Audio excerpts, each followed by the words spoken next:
Louvado seja Deus. Pode ser a igreja. Amém. Amém. Glória a Deus. Nós Louvado estamos seja Deus. felizes por retornar aqui mais uma vez. Glória a Deus. É gratidão a Deus. Amém. Pastor Márcio pela confiança mais uma vez. Né?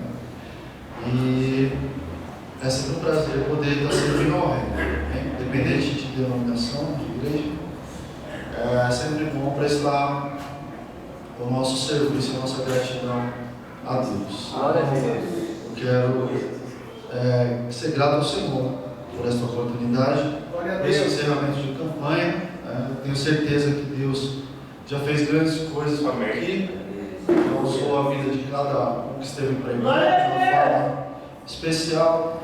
E eu pedi uma palavra ao Senhor Glória a Deus. para que pudéssemos ser edificados, porque tudo acontece no intermédio da palavra. Sim, E de mim não espera nada. O que acontece é por intermédio da palavra. Então, eu estava aqui adorando o Senhor ali atrás, o pastor Márcio cantando, estava gostoso, estava bom.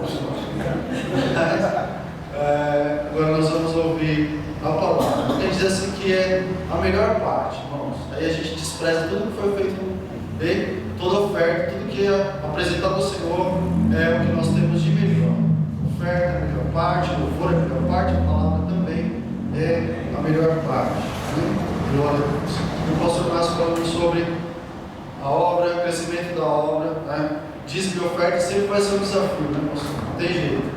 Mas se você não tem a consciência de serviço ofertante, entenda que você não está fazendo mais nada do que a sua obrigação como cristão, ao devolver ao Senhor tudo aquilo que Ele lhe proporciona. Saúde, a porta aberta, o pão na sua mesa, o cuidado de Deus, a provisão de Deus. E só faz isso quem tem gratidão. Eu lembro de uma história de alguém que tinha o desejo de dizimar na igreja e estava desempregado, pastor. Procurou o pastor e disse: olha, pastor, ora por mim que eu estou precisando dizimar na igreja, quero dizimar, estou desempregado. E aí ele veio até o altar, se dobrou o joelho, e o pastor orou com ele, pediu para que Deus abrisse a porta. Poucos dias Deus foi lá e abriu a porta, e essa pessoa se alegrou, veio para a igreja, começou ganhando um salário pouco, recebendo R$100, dizimava 10, depois do tempo passou para R$1.000, dizimava R$100, e com a prosperidade de Deus sobre a sua vida, ele começou a ganhar R$10.000. Então ele dizimava R$1.000.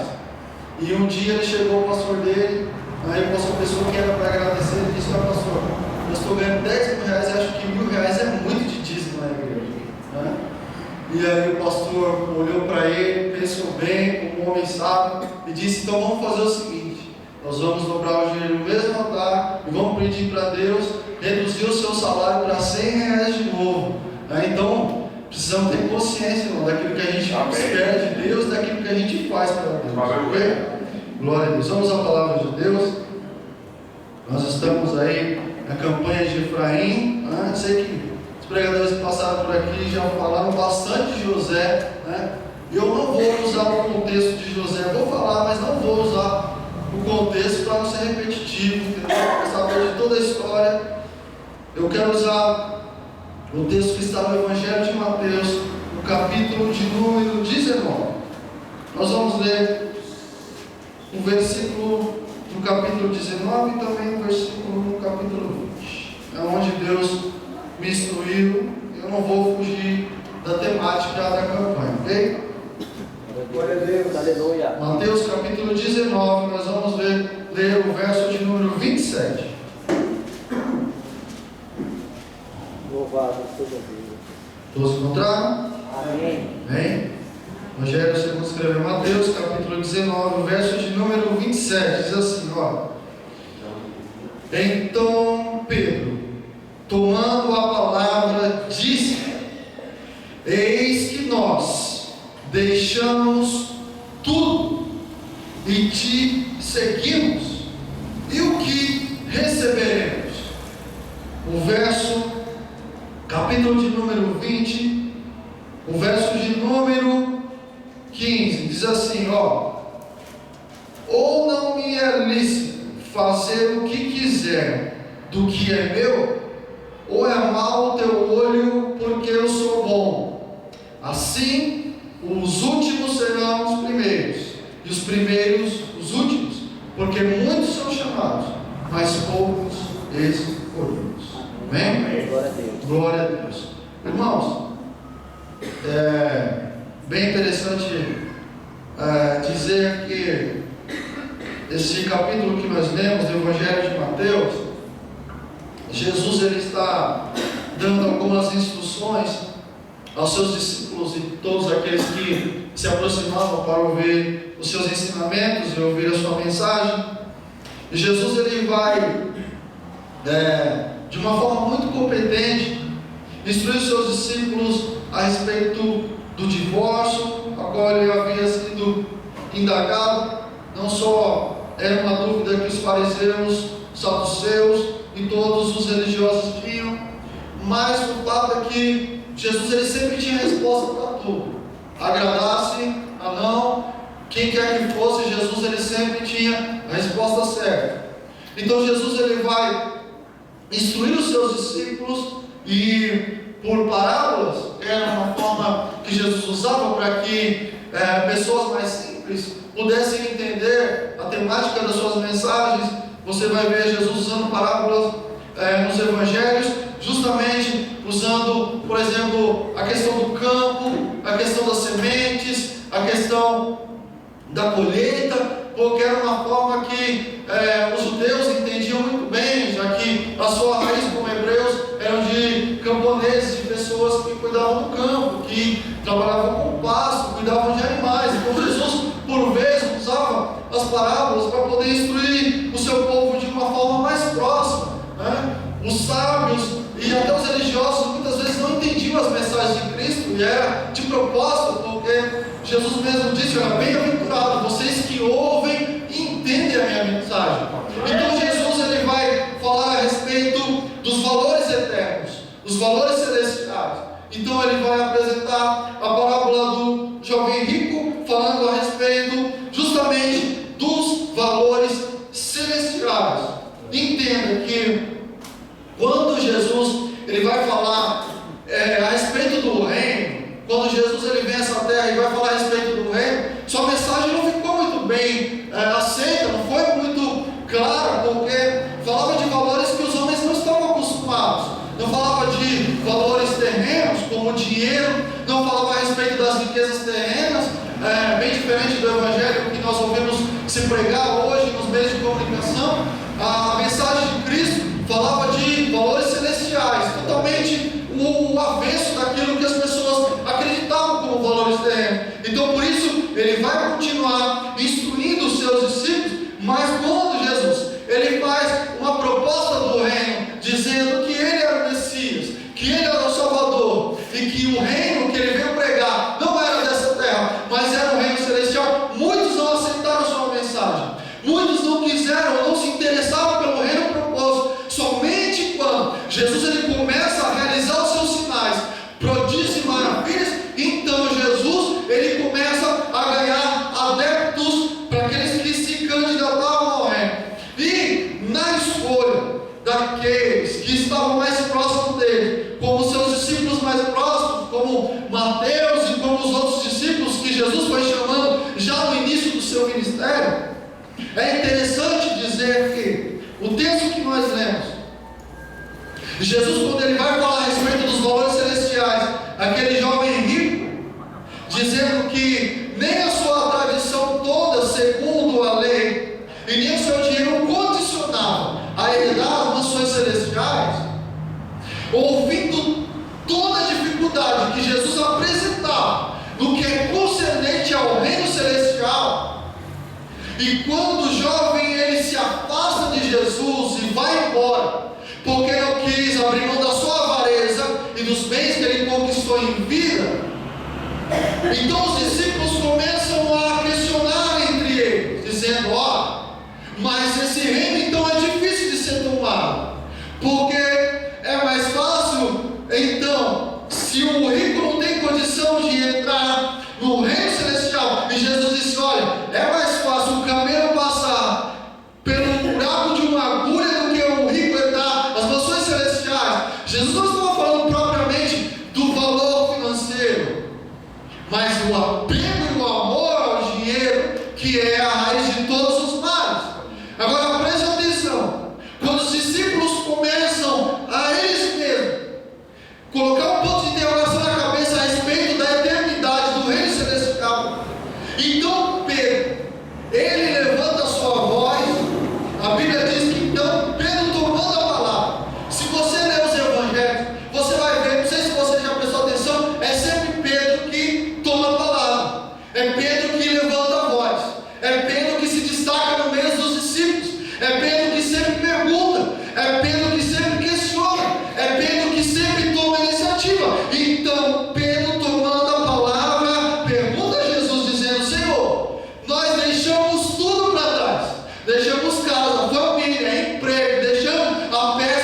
O Evangelho não é uma troca, não é uma barganha.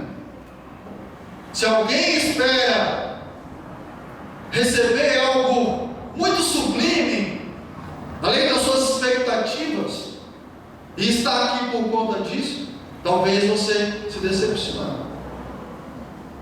A história de José, ela vai ser muito similar naquilo que é concernente à vida cristã e aquilo que nós desejamos que Deus faça por nós. Ora, é uma história singular, é uma referência para todo cristão, assim como é a história de Jó. Mas o fato é que Deus, ele deu sonhos a José, e ele só deu sonhos. Ele só deu sonhos. Ele não revelou a ele o que aconteceria no porvir. Ele não deu a ele o que aconteceria no dia seguinte. Porque se apresentasse a proposta, certamente ele não abraçaria o sonho que Deus havia lhe dado.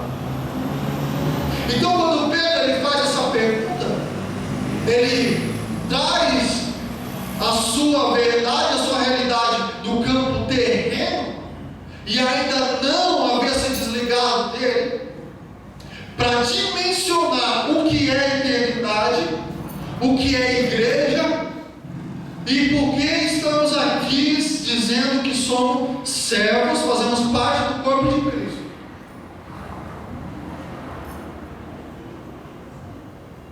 Senhor, deixamos tudo, o que recebemos? Não é esse, às vezes, o nosso intuito? Esse esforço diário que fazemos para servir a Cristo, nós esperamos algo em troca. Hipocrisia se dizer que não, irmão. Nós esperamos as portas abertas, nós esperamos a vitória, nós esperamos que Deus faça o melhor por nós. Agora, quando nós vamos olhar para a vida de José, e é bom que se diga que José foi um homem que, de uma certa forma, marcou o seu tempo de uma forma diferenciada. O capítulo de número 42, que vai revelar, por exemplo, a ida dos seus irmãos até a terra do Egito, vai mostrar alguém totalmente transformado, amadurecido, capacitado por Deus para o dia chave na sua vida, porque ele está diante dos seus irmãos. Não se sabe se José um dia esperou encontrar sua família novamente, mas o fato é que nesse momento, no contexto em que ele está vivendo, eles não fazem falta. Pelo menos os seus irmãos, humanamente falando, não fazem falta. Talvez o seu pai, Jacó, o seu irmão mais novo, Benjamim. Mas o que diz respeito aos seus irmãos, que foram o clã que se levantaram contra ele próprio. Agora, o que é interessante, a gente tentar compreender, eu vou voltar para o Evangelho. Eu só quero construir a ideia do que eu vim pregar aqui essa noite. Você já tentou entrar ou se colocar no lugar de José? Entrar na mente de José? No dia em que ele é exaltado por Deus, no dia em que Faraó lhe coloca o anel no dedo, lhe dá um colar, lhe dá vestes novas, coloca ele como o segundo do Egito, no dia em que ele recebe a sua esposa, e todo um projeto que foi arquitetado por Deus, e mesmo sem ter sido revelado nas minúcias, ele é concretizado. E José vai viver o melhor momento da sua vida. Agora, essa campanha de Efraim, que está justamente associado ao nome de um dos seus filhos, é interessante nós notarmos que a Bíblia vai dizer, no capítulo de número 41, verso de número 50, que nasceram a José 2 filhos. A Bíblia, ela grifa que foi antes que viesse o ano da fome, que foi a revelação de José para o sonho de Faraó. Ele e a sua esposa têm 2 filhos, que se chamaram sucessivamente Manassés Deus me fez esquecer de todo o meu trabalho, de toda a casa do meu pai. E o nome do segundo se chamou Efraim, porque disse: Deus me fez crescer na terra da minha aflição. Nós estamos falando de um homem que foi traído pelos seus próprios irmãos, e que no desfecho de todo o projeto de Deus, agora ele vai viver o melhor momento da sua história. Preste atenção que o nome dado por José, é interessante dizer que geralmente as mulheres davam o nome aos filhos, mas José, a Bíblia diz que José deu os nomes a Manassés e também a Efraim. Neste contexto de fome que a terra iria passar, havia uma ordenança entre os hebreus, e totalmente, eu creio que José guardou isso no seu coração, de que eles não era lhe permitido ter filhos no período de fome, para que os filhos não padecessem necessidade. Mas Deus aprove a José que ele tivesse filhos antes que começasse o período da fome. Deus sempre sabe o momento certo de fazer algo por nossas vidas. Não dá para adiantar, não dá para retroceder. Deus não usa o cronos humano. Nós estamos fadados ao nosso calendário. Alguém diz para você que é o meio do ano, que é no final do ano que Deus vai fazer, mas Deus ele não usa das nossas limitações temporais, porque Deus ele é atemporal. Deus ele usa o Kairos. O Kairos se chama tempo oportuno. É por isso que às vezes nós esperamos muito de Deus e nada acontece. Nós profetizamos a data e ela não chega. Nós acreditamos que vai ser e nada acontece. Não é porque Deus não quer, não é porque Deus quer nos ver sofrer ainda mais um pouco, não. É porque Deus ele só trabalha no seu tempo, no seu momento, no seu Kairos. O Kairos é tempo oportuno, é um tempo que Deus prepara. O Kairos é o desfecho da história que Deus constrói. É por isso que às vezes não entendemos. E se você vai olhar para a história de José, José não deixou de derramar lágrimas enquanto sofria, mas quando o Kairos de Deus se concretiza em sua vida, é para que ele entenda. Olha, isso é por isso, irmão, que Deus ele é fantástico quando trabalha em nossas vidas.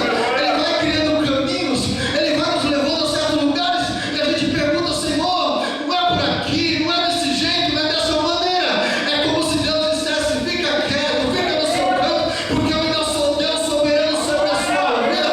É quando Deus ele cumpre. Quando a gente acha que Deus se esqueceu do plano, Deus então entra com o Kairos, cumpre seu tempo oportuno, e lá na frente, só quando Deus cumpre seu tempo, é que você vai compreender porque Deus permitiu às vezes tantas lágrimas. Então hoje essa noite eu vim dizer para você: não questione o tempo, não questione o meio, não questione as maneiras. O tempo de Deus vai se cumprir na sua vida no tempo oportuno. Quem toma posse dessa palavra, levanta a mão para o céu. Glória a Deus, aleluia. Amém, Glória a Deus. Escute, Louvado seja Deus. cumpre-se o Kairos de Deus na vida de José. Em Deus. Segundo do Egito, depois de Faraó, era ele que mandava. Quando ele concebe a sua esposa Senate, concebe o seu primeiro filho, ele vai chamá-lo de Manassés.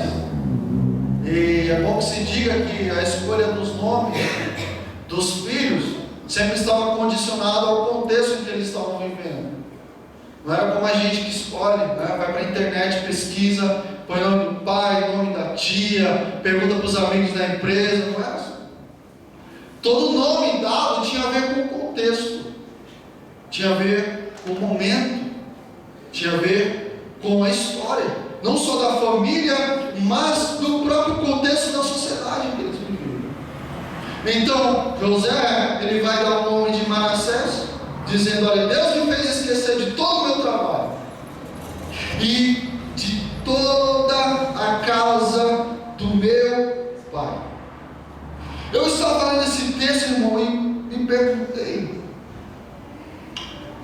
nós estivéssemos na condição de José?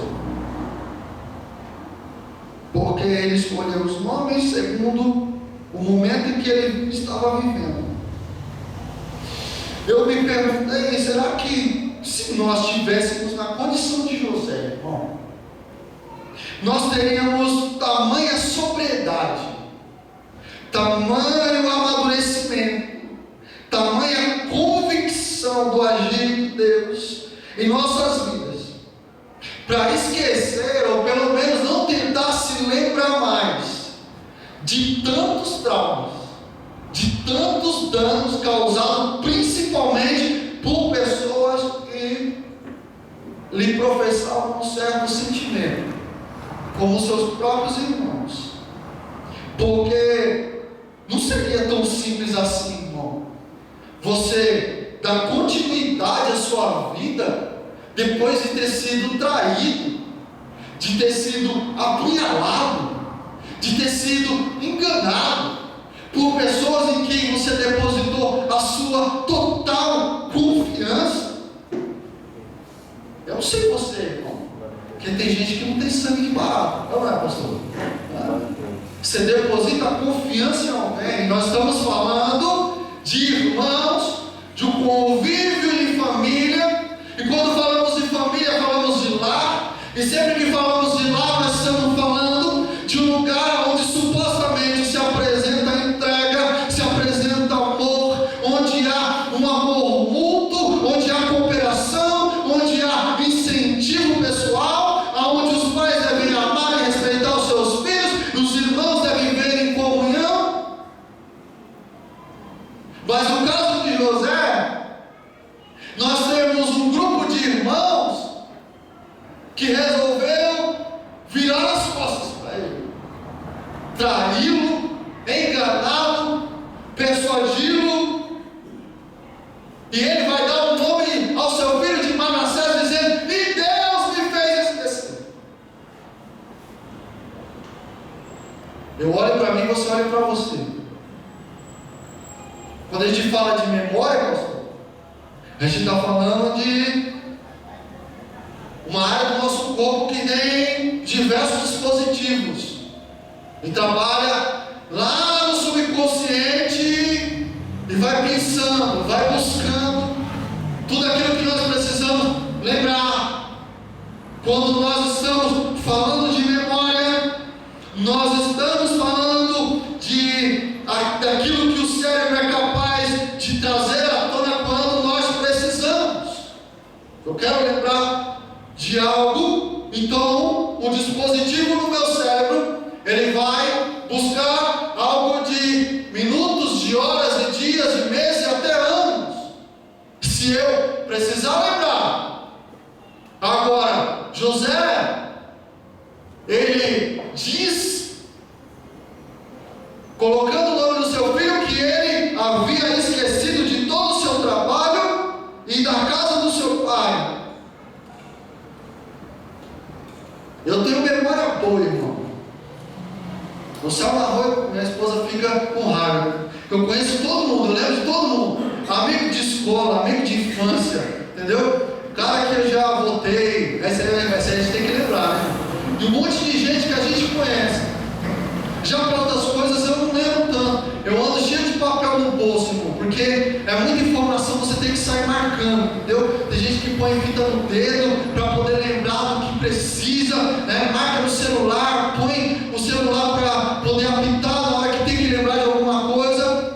Mas o fato é que a gente sempre está esquecendo de algo, né? Você vê aquelas pessoas, está conversando com a pessoa, de repente ela para: o que a gente estava falando mesmo? Né? Porque a memória às vezes ela falha, às vezes a memória ela falha. Então a gente tem que aprender a trabalhar com o cérebro e a saber ser inteligente com a memória, porque a gente se esforça para lembrar das coisas mais importantes da vida, das coisas mais importantes, né?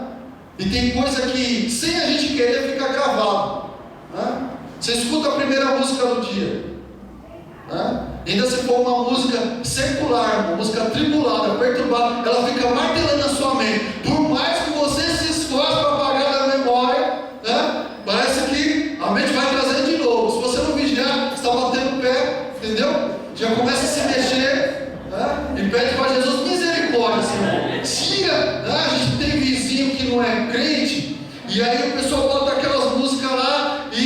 tenta se concentrar, eu que prego a palavra também, irmão. Preciso de tempo, preciso respirar, preciso de silêncio, mas é impossível. Na sociedade que a gente vive é difícil, tem coisa que fica impregnada, vai impregnando na mente.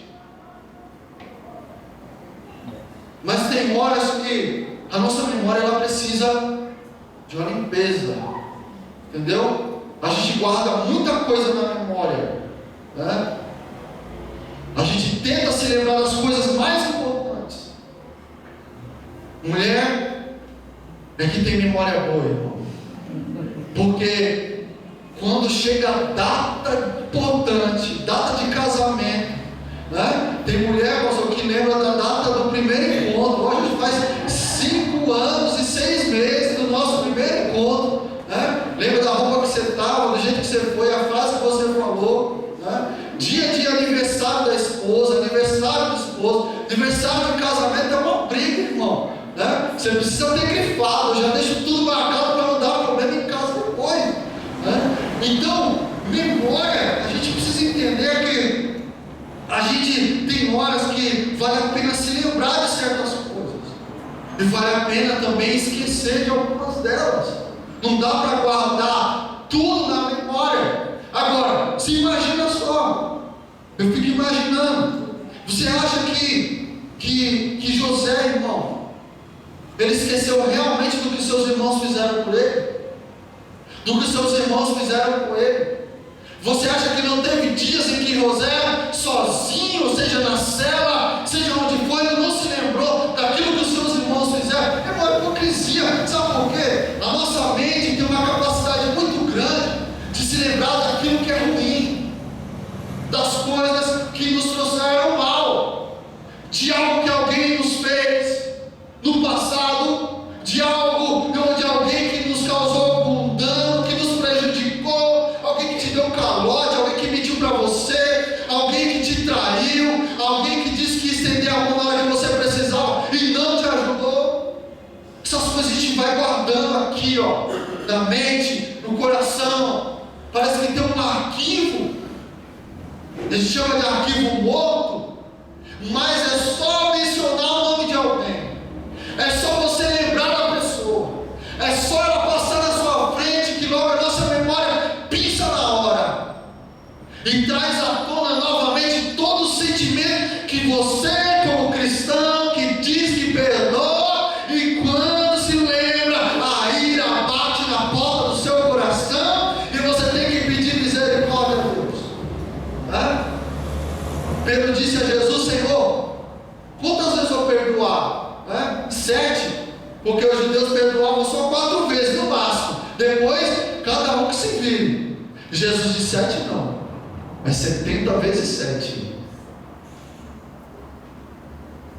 Agora você imagina que José cresceu no Egito, se lembrando do que os seus irmãos fizeram com ele, porque nós temos que entender que, por mais que isso, lembrar de certas coisas nos traga danos, e José sabia muito bem o que era isso, ele se lembrava assim, ele sentia assim, eram seus irmãos, eram pessoas que conviveram com ele, eram pessoas que de certa forma ele amava. E ele põe o seu filho dizendo, o nome do seu filho dizendo, e Deus me fez esquecer. Deus me fez esquecer. Tem horas da vida, irmão, que a gente precisa limpar a memória, entendeu? Tem hora na vida que a gente precisa esquecer de certas coisas. Se você insistir em ficar carregando um fardo muito maior do que você suporta, porque a gente pensa que é forte o tempo todo e a gente não é. A gente não é forte o tempo todo, irmão. Você pensa que pastor é forte o tempo inteiro? Pensa que quem faz a obra de Deus é forte o tempo? Ah, não, meu pastor não tem problema, ele não sofre, está sempre sorrindo, sempre dando glória. Vai entrar na pele dele para você ver como é que é. Você pensa que pessoas que estão aqui não tem que lutar para manter a sua reputação, porque quando a gente é coluna de casa, talvez a sua casa nem todo gente tem que ser forte, porque tem alguém olhando para você e se espelhando em você. Mas a gente não consegue ser forte o tempo inteiro. Uma certa feita, Jesus, ele está voltando para Caná da Galileia, e um oficial romano procura Jesus e diz: olha, Senhor, vem à minha casa, porque o meu servo está doente, meu filho está morrendo. E Jesus disse: eu vou. E o oficial fica desesperado, dizendo: Senhor, mas depressa, porque eu preciso. Jesus, então, ao invés de apressar o passo, ele diz: olha, eu já sei que aqui, se não ver sinais, prodígios e maravilhas, vocês não crerão.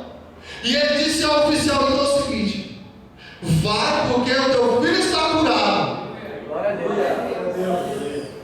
Você consegue entender que tem horas que Deus, ele nos tira, nos leva ao campo da fé? Porque tem horas, irmão, que Deus não vai fazer nada sobrenatural na sua vida. Tem horas que o que vai prevalecer é a palavra de Deus que sai daqui e que você toma posse.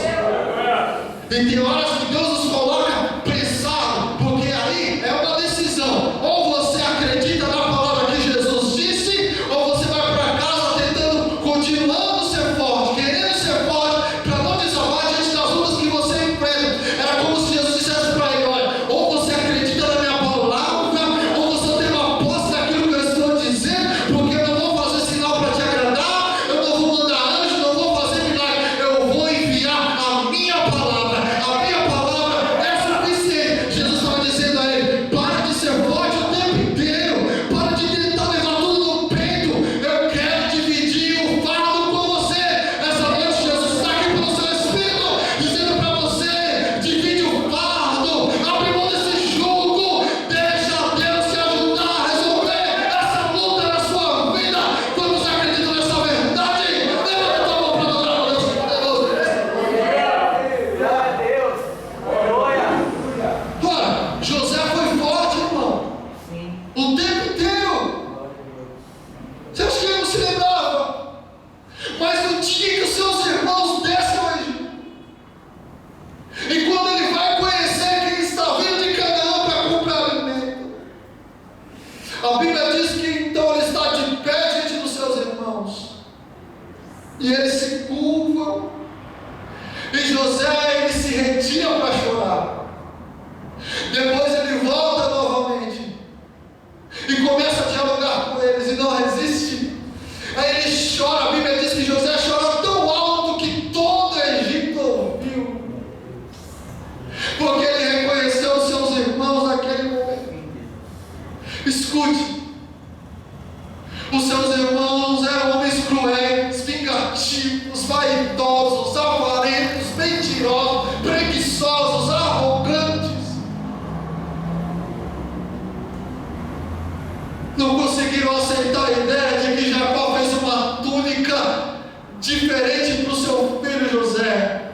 Ora, José era um homem íntegro, de caráter reto, temente ao Senhor, que falava a verdade para o seu pai a respeito dos seus irmãos. E o que ele recebeu em troca, irmão? Os seus irmãos ficaram bem, eles seguiram sua vida. E José foi vendido, quase morto, de escravo, preso no palácio de Faraó. Você consegue entender? Jesus foi colocado numa cruz, julgado injustamente, um julgamento faccioso que nem existiu. E quando pediu para o povo para perguntar quem queria que libertasse, o povo escolheu quem? Escolheu Barrabás. Você consegue entender o contraste? José merecia honra, ele merecia uma sorte melhor na vida, e o que ele recebe dos seus irmãos é a traição. Você consegue entender? Que eu consigo entender com a palavra de Deus que a vida ela é injusta. A vida é totalmente injusta. Mardoqueu está sentado à porta de Assuero, houve um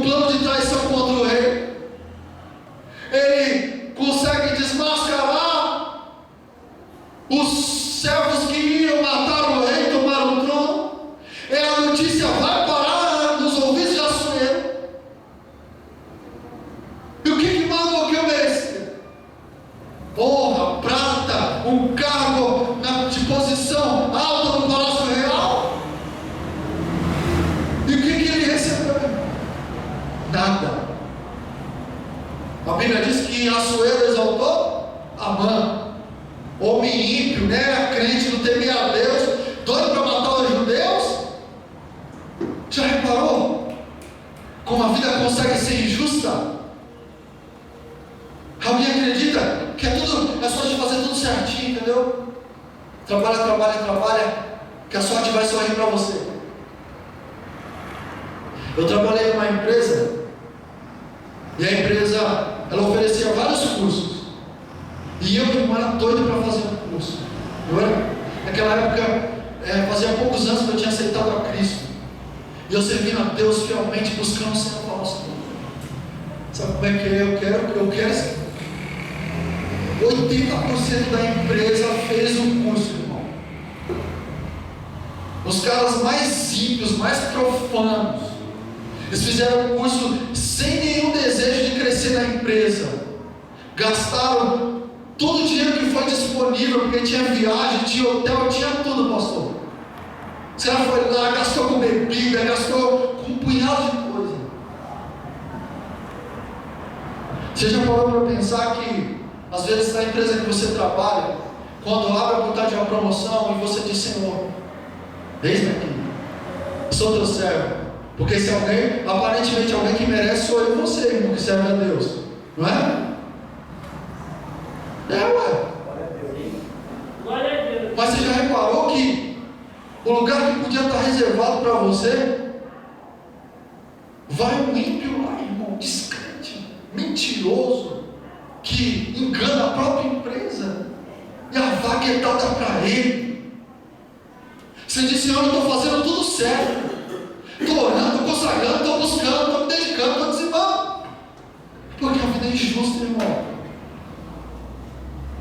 O ímpio, ele cresce, prospera, como diz o salmista Asaf, dizendo para Deus: Senhor, eu olhei a prosperidade dos ímpios, como eles se alegram, como eles gozam da vida, eles nem sequer te servem, Senhor. Não é injusto às vezes olhar, irmão? Por isso que a vida cristã, ela às vezes não é para todos. Nem todos aguentam o processo que Deus cria. Mas é por isso que Jesus, ele vai dizer no texto que nós lemos, que os últimos serão os primeiros, e os primeiros serão os últimos. Quando ele diz: olha, por acaso eu não posso fazer daquilo que eu tenho, eu não posso dar para quem eu quero? A vida é injusta no que tange as nossas necessidades humanas. Aprenda uma grande verdade aqui essa noite. José por vezes se sentiu injustiçado, mas quando ele está diante dos seus irmãos, e ele chora, porque eu aprendo que às vezes Deus nos faz chorar mesmo, vem lágrima mesmo, vem dor mesmo, vem sofrimento mesmo, mas faz parte do processo de Deus em nossas vidas, para que a gente amadureça, para que a gente cresça, para que a gente tenha um entendimento melhor de quem é Deus. Ninguém conhece a Deus, irmão, no topo, na exaltação, na prosperidade, não. A gente tem que aprender que é nos momentos de maior agulha que Deus se revela a nós. Como é que Deus vai estar no melhor da sua essência, se não te colocar em situações que você seja capaz de dizer: Senhor, eu não estou aguentando mais, mas continuo confiando, continuo dependendo, continuo acreditando. Glória a Deus. Glória a Deus. Ora, quando ele está diante dos seus irmãos, e os seus irmãos, ele percebe o semblante, ele diz: não tema, porque eu vou sustentar vocês. Ele estava dizendo: não se preocupe. E obrigado por terem me vendido um dia, por terem me traído um dia, porque não foi vocês que me mandaram para cá, foi Deus que me trouxe a este lugar. Foi Deus que criou a circunstância para que eu estivesse aqui. É por isso que ele vai dar o nome do seu segundo filho, de Efraim, dizendo: e Deus me fez crescer na terra do sofrimento. Você consegue entender, irmão, a sequência? Ele dá um nome a um de Manassés, dizendo: Deus me fez esquecer. Primeiro eu esqueço, depois eu cresço. Primeiro eu supero, depois Deus me leva de quem eu quero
Porque a gente é meio egoísta e acha que o nosso problema é maior do que o dos outros. Precisa sentar 5 minutos com o irmão do seu lado para ele contar o que ele está vivendo. E Davi tenta encontrar esperança. Ele olha os homens em situação pior do que a dele. E ele olha o contexto em que ele está inserido. Sofrimento. Total desprezo. Ele precisava se levantar para ir rumo àquilo que Deus tinha para a vida dele. Se José, irmão, parasse na prisão para ficar chorando, se ele parasse para se lamentar da sua vida o tempo inteiro, ele não teria estrutura para chegar onde ele chegou. É por isso que você não entende às vezes, porque Deus às vezes permite circunstâncias adversas em nossa vida. É para te dar amadurecimento, para te deixar calejado, para você entender que vida espiritual, vida cristã não é brincadeira. Tem hora que a gente está bem, tem hora que estamos mal, financeiramente, espiritualmente, emocionalmente, psicologicamente. E José passou por altos e baixos, como Davi também passou. Agora preste atenção. O texto que nós lemos do Evangelho de Mateus, Jesus ele vai responder a pergunta de Pedro: Senhor, nós deixamos tudo para te servir, e o que nós receberemos? Jesus vai falar a respeito da parábola dos trabalhadores da vinha, dizendo que o dono da vinha, ele ajuntou trabalhadores para trabalhar na sua vinha, e ele saiu bem cedo, contratou alguns trabalhadores.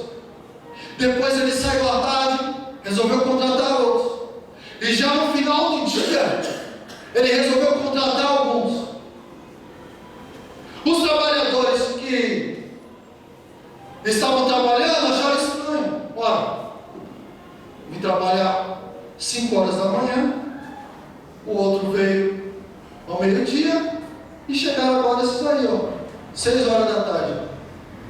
Quando o dono da vinha vai fazer o pagamento no final do dia, ele começa a fazer o pagamento pelos últimos, pelos que chegaram mais tarde. Então eles vão indagar, dizendo: nós trabalhamos aqui só a fio, e na hora de receber, você vai pagar o mesmo valor para os últimos que chegaram. Você consegue entender, irmão, como a vida ela é injusta? Porque os valores terrenos não se comparam aos valores celestiais. É por isso que às vezes Deus permite circunstâncias adversas em nossa vida. É para a gente entender, quando você pensa em questionar a Deus, pense que talvez aqui nessa terra você não vai viver o melhor, você não vai gozar do melhor. Aqui nessa terra talvez você não vai ter o melhor carro, a melhor porta, o melhor emprego. Mas tem uma coisa: o dono da vinha disse o seguinte, na resposta aos trabalhadores: olha, eu sou o dono da vinha, a vinha é minha, o dinheiro é meu, e se eu quiser fazer o que eu quiser com o dinheiro, eu sou o dono da vinha. Eu aprendo uma coisa, irmão: por mais que a vida seja injusta, Deus ele é justo. E Deus ele é justo e também é generoso. Tem horas na vida, que Deus vai permitir que a gente viva com menos do que o suficiente. Há momentos que Deus vai nos dar o suficiente, e há momentos que Deus vai nos dar mais do que o suficiente.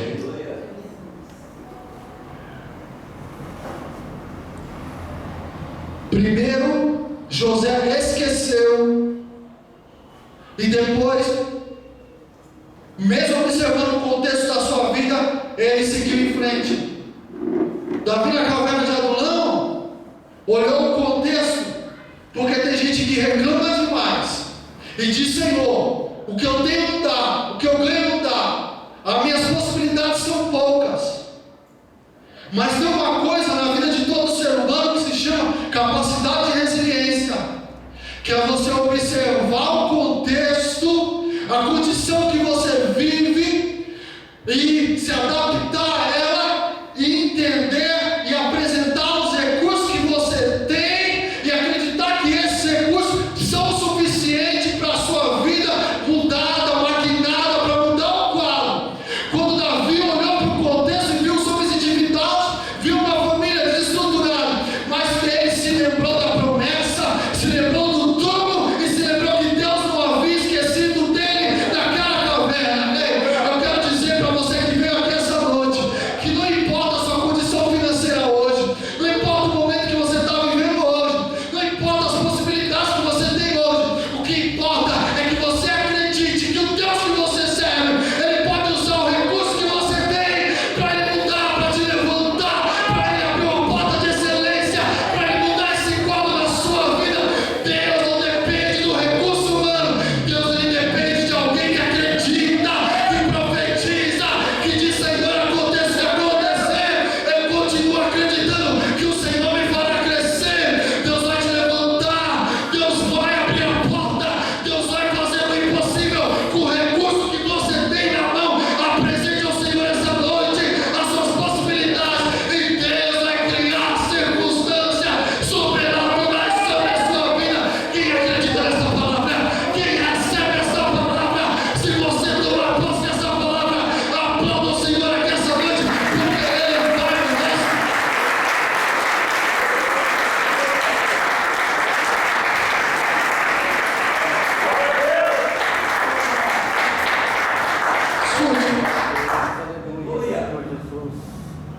Eu não sei o que está te prendendo ainda, irmão.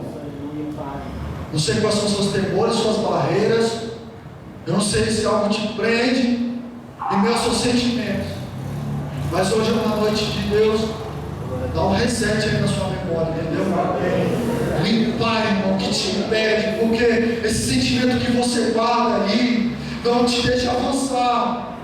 Você fica amargurando, guardando rancor, guardando raiva, guardando sentimentos que criam um sentimento, um princípio de depressão, que não te deixa dormir, preocupado com o seu passado que te prende e preocupado com o porvir, com o amanhã. Irmão, hoje à noite nos desprendemos de todo e qualquer sentimento para que a gente possa avançar e crescer em momentos de dificuldade.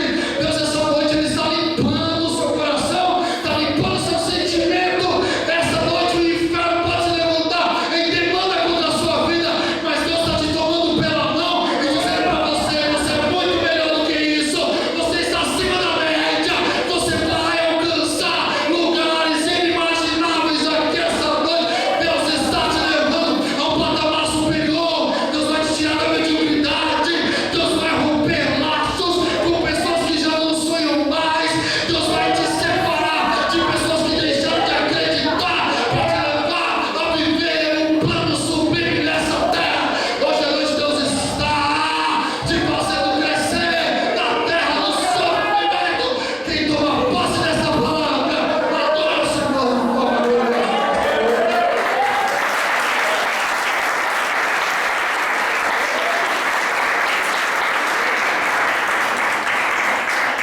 Glória a Deus, coloque de pé em nome de Jesus.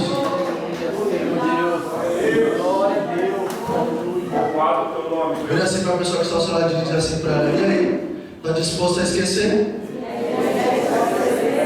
Aleluia! Glória a Deus! Glória a Deus! Isso! Mente de Cristo, mente renovada. Entendeu? Nem a mediocridade, nem palavras negativas, nem quem profetiza sua queda, nem quem dentro da sua própria casa não pode determinar aonde Deus pode te levar. Seus passos estão determinados por Deus e serão passos de excelência, em nome de Jesus. Glória a Deus.